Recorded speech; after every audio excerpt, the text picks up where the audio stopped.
بسم اللہ الرحمن الرحیم۔ السلام علیکم ڈیئر اسٹوڈنٹس، کلاس 9 کا پہلا سبق ہے حمد۔ حمد ایک نظم ہے۔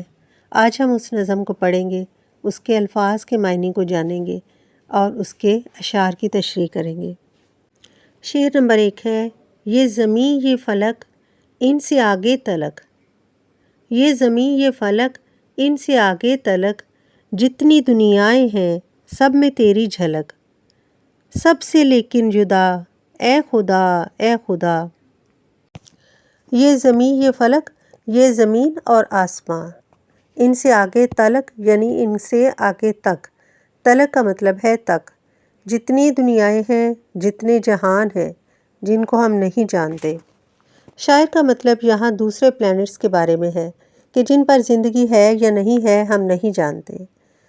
سب میں تیری جھلک یعنی سب میں تو نظر آتا ہے، جھلک جلوہ، سب سے لیکن جدا،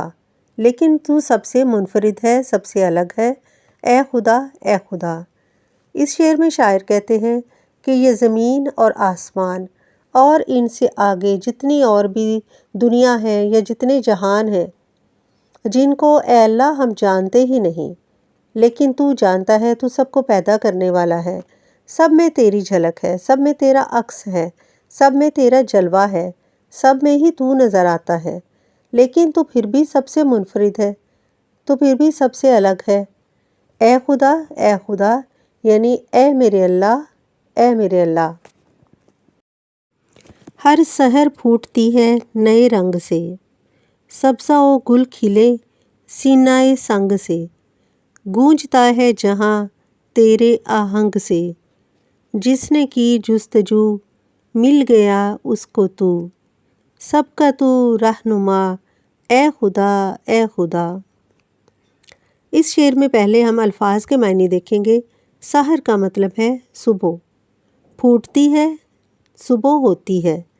نئے رنگ سے نئے طریقے سے، سبزہ و گل گھاس اور پھول، سینہ سنگ پتھر کے سینے سے یعنی پتھر کے اندر سے، گونجتا ہے بلند آواز، تیرے آہنگ سے، تیرے ہونے سے، تیرے ساتھ سے، تیرے ربط سے، جستجو کوشش، رہنما راستہ دکھانے والا۔ اس شعر میں شاعر کہتے ہیں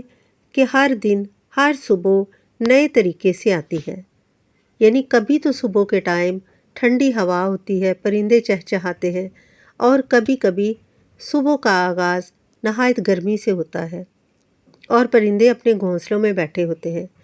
اس مصرعے میں شاعر موسموں کی تبدیلی کے بارے میں بات کر رہے ہیں کہ یعنی موسم اللہ تعالیٰ کے اختیار میں ہے، جس طرح کا موسم ہوتا ہے اس طرح سے ہی صبح کا آغاز ہوتا ہے۔ سبزہ و گل کھلے سینہ سنگ سے، اس مصرعے میں شاعر کہہ رہے ہیں کہ اللہ تعالیٰ ہی سبزہ پیدا کرنے والا ہے، یعنی سرسبز گھاس اور پھول اللہ تعالیٰ نے ہی پیدا کیے ہیں، اور انسان کی عقل یہ دیکھ کر حیران رہ جاتی ہے کہ کبھی کبھی پتھروں سے بھی پھول نکل آتے ہیں،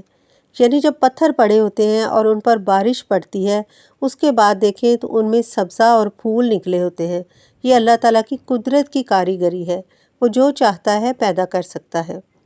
گونجتا ہے جہاں تیرے آہنگ سے، اب یہاں شاعر اللہ تعالیٰ سے کلام کرتے ہیں اور کہتے ہیں کہ یا اللہ تیرے آہنگ سے، تیرے ہونے سے، تیری وجہ سے اس جہاں میں رونقیں ہیں، گونجتا ہے بلند آواز، یعنی اس جہاں میں تیری وجہ سے ہی رونقیں ہیں ساری، کیونکہ یہ سارا جہاں تو نے پیدا کیا ہے، یہ رونق، یہ پھل پھول، دن رات، یہ سب تیرے ہی پیدا کیے ہوئے ہیں، اس لیے تیرے ہونے کی وجہ سے ہی اس جہان میں رونق ہے۔ جس نے کی جستجو، اور پھر یہاں شاعر کوشش کے بارے میں کہہ رہے ہیں کہ جس شخص نے کوشش کی، جس نے تجھ سے ملنے کی کوشش کی، تجھے سمجھنے کی کوشش کی، تجھے پانے کی کوشش کی، مل گیا اس کو تو، یعنی اسے تو مل گیا، سب کا تو رہنما۔ اب اس شعر میں شاعر کہتے ہیں کہ جس نے تیری قدرت کو سمجھنے کی کوشش کی، تجھے سمجھنے کی کوشش کی، تجھے تلاش کیا، تیری نعمتوں میں تجھے تلاش کیا، تو اس کو تو ہر جگہ پر مل گیا۔ جب ہم دنیا میں بنائی ہوئی تیری کسی بھی چیز کو دیکھیں گے تو اس میں تیرا عکس اے اللہ نظر آتا ہے، کیونکہ اسی وقت ہمیں خیال آتا ہے کہ اس کو بنانے والا کون ہے، اور سب سے پہلے تیری طرف ہی توجہ جاتی ہے کہ تو اس کو بنانے والا ہے۔ تیرے سوا کوئی بھی ایسی چیزیں بنا نہیں سکتا، اور تو ہی سب کا رہنما ہے، یعنی سب کو سیدھا راستہ دکھانے والا ہے۔ ہر ستارے میں آباد ہے ایک جہاں، چاند سورج تیری روشنی کے نشاں، پتھروں کو بھی تو نے عطا کی زباں، جانور آدمی کر رہے ہیں سبھی تیری حمد و ثنا، اے خدا اے خدا۔ پہلے مصرعے میں شاعر کہکشاں کا ذکر کر رہے ہیں اور کہتے ہیں کہ آسمان پر لاکھوں کروڑوں کہکشائیں ہیں اور ہر کہکشاں میں لاکھوں ستارے ہیں۔ تو یوں محسوس ہوتا ہے کہ ہر ستارے کا ایک الگ جہان آباد ہے، ہر ستارے کا ایک گھر آباد ہے، اور اسی طرح چاند سورج تیرے ہی نمائندے ہیں، تیری ہی روشنی کو ظاہر کرتے ہیں۔ جب ان سے ہم روشنی پاتے ہیں تو اس میں اے اللہ تیرا ہی عکس نمایاں ہے، کیونکہ بغیر تیرے ہونے کے چاند اور سورج روشنی حاصل نہیں کر سکتے۔ پتھروں کو بھی تو نے عطا کی زباں۔ اب اس مصرعے میں شاعر کہتے ہیں کہ کائنات کی ہر شے اللہ کی تسبیح بیان کرتی ہے۔ قرآن مجید میں بھی اس چیز کے بارے میں فرمایا گیا ہے کہ کائنات کی ہر شے اللہ کی حمد و ثنا کرتی ہے، مگر تم اس کا شعور نہیں رکھتے۔ یعنی دنیا میں موجود چاہے پتھر ہوں، چرند پرند ہوں یا انسان ہوں، سب اللہ تعالیٰ کی تعریف بیان کرتے ہیں، لیکن انسان کو اس کا شعور نہیں،